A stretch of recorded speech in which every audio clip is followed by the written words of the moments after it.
यमुना नदी के किनारे सफ़ेद पत्थरों से निर्मित अलौकिक सुंदरता की तस्वीर ताजमहल न केवल भारत में बल्कि पूरे विश्व में अपनी पहचान बना चुका है। ताजमहल को दुनिया के 7 आश्चर्यों में शामिल किया गया है। हालांकि इस बात को लेकर हमेशा से सवाल उठते रहे हैं कि ताजमहल को शाहजहां ने बनवाया था या फिर किसी और ने।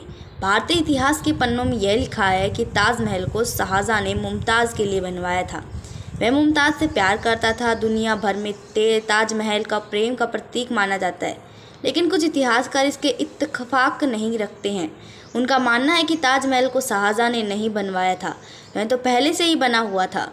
उसने इसमें हेर फेर करके इसलिए इसे इस्लामिक लुक दे दिया था। इसे शाहजहां और मुमताज़ का मकबरा माना जाता है। उल्लेखनीय है कि ताजमहल के पूरे होने के तुरंत बाद ही शाहजहां को उसके पुत्र औरंगजेब द्वारा अपस्थित कर आगरा के किले में कैद कर दिया गया था। शाहजहां की मृत्यु के बाद उसे उसकी पत्नी के बराबर में दफना दिया गया था। प्रसिद्ध शोधकर्ता और इतिहासकार पुरुषोत्तम नागेश ओक ने अपनी शोधपूर्ण पुस्तक के तथ्यों के माध्यम से ताजमहल के रहस्य से पर्दा उठाया है। दौलत छुपाने की जगह यह था मुमताज़ का मकबरा। कुछ इतिहासकार पुरुषोत्तम ओक ने अपनी पुस्तक में लिखा है कि शाहजहां ने दरअसल वहां अपनी लूट की दौलत छुपा रखी थी, इसलिए उसे कब्र के रूप में प्रचलित किया गया। यदि शाहजहां चकाचौंध कर देने वाले ताजमहल का वास्तव में निर्माण होता तो इतिहास में ताजमहल मुमताज़ को किस दिन बादशाही ठाठ के साथ दफनाया गया उसका अवश्य उल्लेखन होता। ओक अनुसार जयपुर राजा से हड़प किए हुए पुराने महल में दफना जाने के कारण उस दिन का कोई महत्व नहीं। शहंशाह के लिए मुमताज़ के कोई मायने नहीं थे, क्योंकि जिस जनान खाने में हज़ारों सुंदर स्त्रियां हो, उसमें भला प्रत्येक स्त्री की मृत्यु का हिसाब कैसे रखा जाए। जिस शाहजहां ने जीवित मुमताज़ के लिए एक भी निवास नहीं बनवाया, वह उसके मरने के बाद भव्य महल बनवाएगा। आगरा से 600 किलोमीटर दूर बुरहानपुर में मुमताज़ की कब्र है और आज भी ज्यों की त्यों है। बाद में उसके नाम से आगरे के ताजमहल में एक कब्र बनी और वे नकली हैं। बुरहानपुर में ताजमहल का शव आगरे लाने का ढोंग क्यों किया गया? माना जाता है कि मुमताज़ को दफनाने के बहाने शाहजहां ने राजा जय सिंह पर दबाव डालकर उनके महल ताजमहल पर कब्जा कर लिया और वहां की संपत्ति हड़प कर उन्हें द्वारा लूटा गया खजाना छुपाकर सबसे निचले माला पर रख दिया था, जो आज भी रखा है। मुमताज़ का इंतकाल 1631 को बुरहानपुर के बुलारा महल में हुआ था। वहीं उन्हें दफना दिया गया था, लेकिन माना जाता है कि उसके 6 महीने बाद राजकुमार शाह सूजान की निगरानी में उनके शरीर को आगरा लाया गया। आगरा के दक्षिण में उन्हें अस्थायी तौर पर फिर से दफन किया गया और आखिर में उन्हें अपने मुकान यानी ताजमहल में दफन कर दिया गया। पुरुषोत्तम अनुसार क्योंकि शाहजहां ने मुमताज़ के लिए दफन स्थान बनवाया और वह भी इतना सुंदर, तो इतिहासकार मानने लगे कि निश्चित ही फिर उनका मुमताज़ के प्रति प्रेम होना ही चाहिए। तब तथाकथित इतिहासकारों ने इसे प्रेम का प्रतीक लिखना शुरू कर दिया। उन्होंने उनकी गाथा को लैला मजनू, रोमियो जूलियट जैसे लिखा, जिसके चलते फिल्में भी बनी और दुनिया भर में ताजमहल प्रेम का प्रतीक बन गया। मुमताज़ से विवाह होने से पूर्व शाहजहां के कई अन्य विवाह हुए थे। अंत में मुमताज़ की मृत्यु पर उसकी कब्र के रूप में एक अनोखा खर्चीला ताजमहल बनवा का कोई कारण नज़र नहीं आता। मुमताज़ किसी सुल्तान या बादशाह की बेटी नहीं थी। उसे किसी विशेष प्रकार के भव्य महल में दफनाने का कोई कारण नहीं आता। उसका कोई खास योगदान भी नहीं था। उसका नाम चर्चा में इसलिए आया क्योंकि युद्ध के रास्ते पे दौरान उसकी एक बेटी को जन्म दिया और वह मर गई थी। शाहजहां के बादशाह बनने के बाद 2.5-3 वर्ष में ही मुमताज़ की मृत्यु हो गई थी। इतिहास में मुमताज़ से शाहजहां के प्रेम का उल्लेख जरा भी नहीं मिलता है। यह तो अंग्रेज शासनकाल के इतिहासकारों की मनगढ़ंत कल्पना है कि जिसे भारतीय इतिहासकारों ने विस्तार दिया। शाहजहां युद्ध कार्य में भी व्यस्त रहता था। वह अपने सारे विरोधियों की ही हत्या करने के बाद गद्दी पर बैठा था। ब्रिटिश ज्ञानकोश के अनुसार ताजमहल परिसर में अतिथि गृह, पहरेदारों के लिए कक्ष, अश्वशाला इत्यादि भी हैं। मृतक के लिए इन सब की क्या आवश्यकता है? ताजमहल के हिंदू मंदिर होने के सबूत। इतिहासकार पुरुषोत्तम ओक ने अपनी किताब में लिखा है कि ताजमहल के हिंदू मंदिर होने के कई सबूत मौजूद हैं। सबसे पहले यह है कि मुख्य गुंबद के किरीट पर जो कलश है वह हिंदू मंदिरों की तरह है। यह शिखर कलश कलश आरंभिक 1800 ईस्वी तक स्वर्ण का था और अब यह कांसे का बना है। आज भी हिंदू मंदिरों का स्वर्ण कलश स्थापित करने की परंपरा है। यह हिंदू मंदिरों के शिखर पर भी पाया जाता है। इस कलश पर चंद्रमा बना है। अपने नियोजन के कारण चंद्रमा एवं कलश की नोक मिलकर एक त्रिशूल का आकार बनाती है, जो कि हिंदू भगवान शिव का चिन्ह है। इसका शिखर एक उल्टे रखे कमल से अलंकृत है। यह गुंबद के किनारों को शिखर पर सम्मिलित देता है। इतिहास में पढ़ा जाता है कि ताजमहल का निर्माण कार्य 1632 ईस्वी में शुरू हुआ और लगभग 1653 ईस्वी में इसका निर्माण कार्य पूर्ण हुआ। अब सोचिए कि मुमताज़ का इंतकाल 631 में हुआ था, तो फिर कैसे उन्होंने 1631 में ताजमहल में दफना दिया गया, जबकि ताजमहल तो 1632 में बनना शुरू हुआ था। ये सब मनगढ़ंत बातें हैं जो अंग्रेज़ और मुस्लिम इतिहासकारों ने 18वीं शताब्दी में लिखी। दरअसल 1632 में हिंदू मंदिर के में इस्लामिक लुक देने का कार्य शुरू हुआ था। 1649 में इसका मुख्य द्वार बना, जिस पर कुरान की आयतें तराशी गई।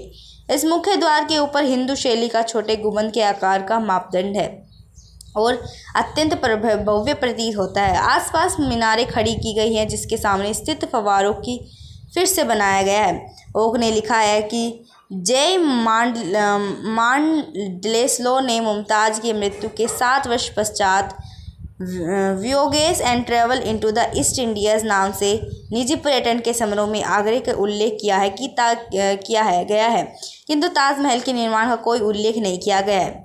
टॉम हरिनीय के कथन के अनुसार 20,000 मजदूर आदि यदि 22 वर्ष तक ताजमहल का निर्माण करते रहे तो मांडलेस्लो भी इसे विशाल निर्माण कार्य का उल्लेख अवश्य करता। ताज की नदी के तरफ के दरवाजे के लकड़ी के एक टुकड़े की एक अमेरिकन प्रयोगशाला में की गई कई कार्बन जांच से पता चला है कि लकड़ी का वो टुकड़ा शाहजहां के काल से 300 वर्ष पहले का है, क्योंकि ताज के दरवाज़ों को 11वीं सदी से ही मुसलमानी आक्रमणों द्वारा कई बार तोड़कर खोला गया और फिर से बंद करने के लिए दूसरे दरवाजे भी लगाए गए। ताज और भी पुराना हो सकता है। असल में ताजमहल को सन 1115 में था शाहजहां के समय के लगभग 500 वर्ष पूर्व बनवाया गया था। ताजमहल के गुंबद पर जो अष्टधातु का कलश खड़ा है वह त्रिशूल आकार का पूर्ण कुंभ है। उसके मध्य दंड के शिखर पर नारियल की आकृति बनी है। नारियल के तले 2 झुके हुए आम के पत्ते और उसके नीचे कलश दर्शाया गया है। उस चंद्रकार के 2 नोक और उनके बीचों बीच नारियल का शिखर मिलाकर त्रिशूल का आकार बना है। हिंदू और बौद्ध मंदिरों पर ऐसे ही कलश बने होते हैं। कब्र के ऊपर गुंबद के मध्य से अष्टधातु की एक जंजीर लटक रही है। शिवलिंग पर जल सिंचन करने वाले स्वर्ण कलश इसी जंजीर पर टंगा रहता है।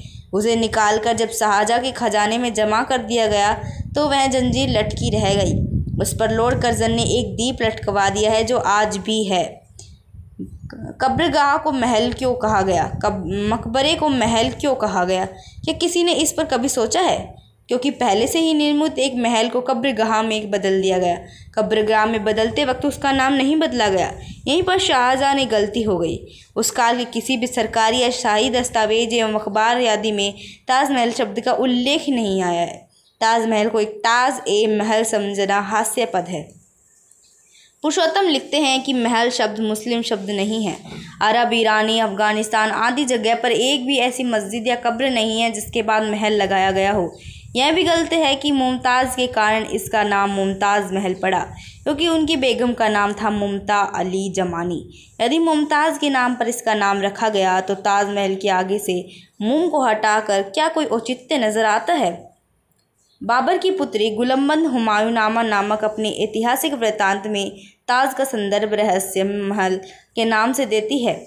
ओक के अनुसार प्राप्त सबूतों के आधार पर ताजमहल का निर्माण राजा परमृदिदेव के शासनकाल में 1155 अश्विनी शुक्ल पंचमी रविवार को हुआ था। अतः बाद में मोहम्मद गोरी सहित कई मुस्लिम आक्रांताओं ने ताजमहल के द्वार आदि को तोड़कर उसको लूटा। यह महल आज के ताजमहल से कई गुना ज़्यादा बड़ा था और इसके 3 गुंबद हुआ करते थे। हिंदुओं ने इसे फिर से मरम्मत करके बनवाया था, लेकिन वे ज़्यादा समय तक इस महल की रक्षा नहीं कर सकी। पुरुषोत्तम नागेशोक ने ताजमहल पर शोध कार्य करके बताया है कि ताजमहल को पहले तेजो महल कहते थे। वर्तमान ताजमहल पर ऐसे 700 चिन्ह खोजे गए हैं जो इस बात को दर्शाते हैं कि इसका रिकंस्ट्रक्शन किया गया है। इसकी मीनारें बहुत बाद के काल से निर्मित की गई है। वास्तुकला के विश्वकर्मा वास्तुकार नामक प्रसिद्ध ग्रंथ में शिवलिंगों में तेज लिंग का वर्णन आता है। ताजमहल में तेज लिंग प्रतिष्ठित था, इसलिए उसका नाम तेजो महाल्य पड़ा था। शाहजहाँ के समय यूरोपीय देशों में आने वाले कई लोग ने भवन का उल्लेख ताज महल के नाम से किया, जो कि उसके शिव मंदिर परंपरागत संस्कृत नाम से तेजो महाल्य में मेल खाता है। इसके विरुद्ध शाहजहाँ और औरंगजेब ने बड़ी सावधानी के साथ संस्कृत से मेल खाते इस शब्द का कहीं पर भी प्रयोग न करते हुए उसके स्थान पर पवित्र मकबरा शब्द का ही प्रयोग किया। ओक के अनुसार हुमायूं अकबर, मुमताज़, एतमादुल्दौला और सफदर जंग जैसे सारे शाही और दरबारी लोगों को हिंदू महलों या मंदिरों में दफनाया गया। इस बात को स्वीकारना ही होगा कि ताजमहल के पहले से बने ताज के भीतर मुमताज़ की लाश दफनाई गई, न कि लाश दफनाने के बाद उसके ऊपर ताज का निर्माण किया गया। ताजमहल शिव मंदिर को इंगित करने वाले शब्द तेजो महाल्य शब्द का अपभ्रंश है। तेजो महाल्य मंदिर में अगेश्वर महादेव प्रतिष्ठित हैं। देखने वालों ने अवलोकन किया है कि तहखाने के अंदर कब्र वाले कमरे में केवल सफ़ेद संगमरमर के पत्थर लगे हैं, जबकि अटारी व कब्रों वाले कमरे में पुष्प, लता आदि से विचित्र पच्चीकारी की गई है। इससे साफ जाहिर होता है कि मुमताज़ के मकबरे वाला कमरा ही शिव का गर्भगृह है। संगमरम की जाली में 108 कलश चित्रित, उसके ऊपर 108 कलश आरूढ़ हैं। हिंदू मंदिर परंपरा में 108 की संख्या को पवित्र माना जाता है। तेजो महाल्य उर्फ ताजमहल को नागनाथेश्वर के नाम से भी जाना जाता था, क्योंकि उसके जलहरी को नाग के द्वारा लपेटा हुआ जैसा बनाया गया था। यह मंदिर विशालकाय महल क्षेत्र में था। आगरा को प्राचीन काल में अंगिरा कहते थे, क्योंकि यह ऋषि अंगिरा की तपोभूमि थी। अंगिरा ऋषि भगवान शिव के उपासक थे। बहुत प्राचीन काल से ही आगरा में 5 शिव मंदिर बने। यहाँ के निवासी सदियों से इन 5 शिव मंदिरों में जाकर दर्शन पूजन करते थे, लेकिन अब कुछ सदियों से बालकेश्वर, पृथ्वीनाथ, मनकामेश्वर और राजा राजेश्वर नामक केवल 4 ही शिव मंदिर शेष हैं। 5वें शिव मंदिर को सदियों पूर्व कब्र में बदल दिया गया था। स्पष्टतः वह 5वां शिव मंदिर आगरा के इष्ट देवता नागराज अगेश्वर महादेव नागाथेश्वर ही है, जो कि तेजो महाल्य मंदिर उर्फ ताजमहल के प्रतिष्ठित थे। इतिहासकार ओक की पुस्तक अनुसार ताजमहल हिंदू निर्माण का साक्ष्य देने वाले काले पत्थर पर उत्कीर्ण एक संस्कृत शिलालेख लखनऊ के वास्तु संग्रहालय के ऊपर 3री मंजिल में रखा हुआ है। यह सन 1155 ईस्वी का है। इसमें राजा परमेंद्र देव के मंत्री संरक्षण द्वारा कहा गया है कि स्फटिक जैसा शुभ्र इंदुमौलीश्वर का मंदिर बनवाया गया था। उसमें निवास करने पर शिवजी को कैलाश लौटने की इच्छा ही नहीं रही। वह मंदिर आश्विनी शुक्ल पंचमी रविवार को बनकर तैयार हुआ। ताजमहल के उद्यान में काले पत्थरों का एक मंडप था। यह एक ऐतिहासिक उल्लेख है। उसी में संस्कृत शिलालेख लगा था। उस शिलालेख को कनिंघम ने जानबूझकर वंटेश्वर शिलालेख कहा है, ताकि इतिहासकारों को भ्रम में डाला जा सके और ताजमहल के हिंदू निर्माण का रहस्य गुप्त रहे। आगरा से 70 मील दूर बंटेश्वर में वह शिलालेख नहीं पाया गया। अंत में उसे बंटेश्वर शिलालेख कहना अंग्रेजी षड्यंत्र है। शाहजहाँ ने तेजो महल में जो तोड़फोड़ और हेराफेरी की, उसका एक सूत्र सन 1874 में प्रकाशित पुरातत्व खाते के वार्षिक वृत्त के 4थे खंड में पृष्ठ 216 से 17 अंक पर अंकित है। उसमें लिखा है कि हाल में आगरा के वास्तु संग्रहालय के आंगन में जो चौखुंटा काले वशिष्ठ का प्रस्तर स्तंभ खड़ा है, वह स्तंभ तथा उसी की जोड़ी का दूसरा स्तंभ, उसके शिखर तथा चबूतरे सहित कभी ताजमहल के उद्यान में प्रस्थापित थे। इससे स्पष्ट है कि लखनऊ के वास्तु संग्रहालय में जो भी शिलालेख हैं, वह भी काले पत्थर का होने से ताजमहल के उद्यान मंडप में प्रदर्शित था। हिंदू मंदिर प्राय नदी या समुद्र तट पर बनाए जाते हैं। ताज भी यमुना नदी के तट पर बना है, जो कि शिव मंदिर के लिए एक उपयुक्त स्थान है। शिव मंदिर में एक मंजिल के ऊपर एक और मंजिल में 2 शिवलिंग स्थापित करने का हिंदुओं में रिवाज था, जैसा कि उज्जैन के महाकालेश्वर मंदिर और सोमनाथ मंदिर में देखा जा सकता है। ताजमहल के कब्र तहखाने में एक कब्र उसके ऊपर की मंजिल के कक्ष में है तथा दोनों ही कब्रों में मुमताज़ को बताया जाता है। जिन संगमरमर के पत्थरों पर कुरान की आयतें लिखी हुई है, उनमें रंग में पीलापन है, जबकि शेष पत्थर उच्च गुणवत्ता वाले शुभ रंग के हैं। यह इस बात का प्रमाण है कि कुरान की आयतों वाले पत्थर बाद में लगाए गए। ताज के दक्षिण में एक प्राचीन पशुशाला है। वह तेजोमहल की पालतू गायों से बांधा जाता है। ताजमहल के चारों ओर एक समान प्रवेश द्वार है, जो कि हिंदू भवन निर्माण का एक विलक्षण तरीका है, जिसे कि चतुर्मुखी भवन कहा जाता है। ताजमहल के ध्वनि को गुंजारने वाला गुंबद है। हिंदू मंदिरों के लिए गूंज उत्पन्न करने वाले गुंबजों का होना अनिवार्य है। बौद्ध काल में इसी तरह से के शिव मंदिरों का अधिक निर्माण हुआ। ताजमहल का गुंबज कमल की आकृति से अलंकृत है। आज हजारों ऐसे मंदिर हैं जो कि कमल की आकृति के अलंकृत हैं। ताजमहल के गुंबज पे सैकड़ों लोहे के छल्ले लगे हुए हैं, जिस पर बहुत ही कम लोगों को ध्यान पर जा पाता है। इस छल्लों पर मिट्टी के आलोकित दिए रखे जाते हैं, जिससे कि संपूर्ण मंदिर आलोकमय हो जाता है। ताजमहल की चारों मीनारें बाद में बनाई गई। दफन स्थान के प्रांगण में स्थित कई इमारतें इतनी पुरानी हो चुकी हैं कि उनमें पानी चू रहा है और गुंबद के उत्तरी सिरे के दरार पैदा हो गई है। इसी कारण से औरंगजेब ने खुद के खर्च से इमारतों की तुरंत मरम्मत के लिए फरमान जारी किया और बादशाह से सिफारिश की कि बाद में और भी विस्तारपूर्वक मरम्मत करवाया जाए। यह इस बात का साक्ष्य है कि शाहजहाँ के समय ही ताज प्रांगण इतना पुराना हो चुका था कि तुरंत मरम्मत करवाने की ज़रूरत थी। शाहजहाँ के दरबारी लेखक मुल्ला अब्दुल हमीद लाहौरी ने अपने बादशाहनामा में मुग़ल शासक बादशाह का संपूर्ण वृत्तांत 1000 से ज़्यादा पृष्ठों में लिखा है, जिसके एक खंड के पृष्ठ 402 और 403 पर इस बात का उल्लेख है कि शाहजहाँ की बेगम मुमताज़ उल मानी, जिसे मृत्यु के बाद बुरहानपुर मध्य प्रदेश में अस्थायी तौर पर दफना दिया गया था और इसके 6 महीने बाद तारीख 15 मदी उलवल दिन शुक्रवार को अकबराबाद आगरा ले जाया गया। फिर उसे महाराजा जयसिंह से लिए गए आगरा में स्थित एक साधारण तुरंत रूप से सुंदर और शानदार भवन में पुनः दफनाया गया। लाहौरी के अनुसार राजा जय सिंह अपने पुरखों की इस आलीशान मंजिल के बेहद प्यार करते थे। वह बादशाह के दबाव में वे इसे देने के लिए तैयार हो गए थे।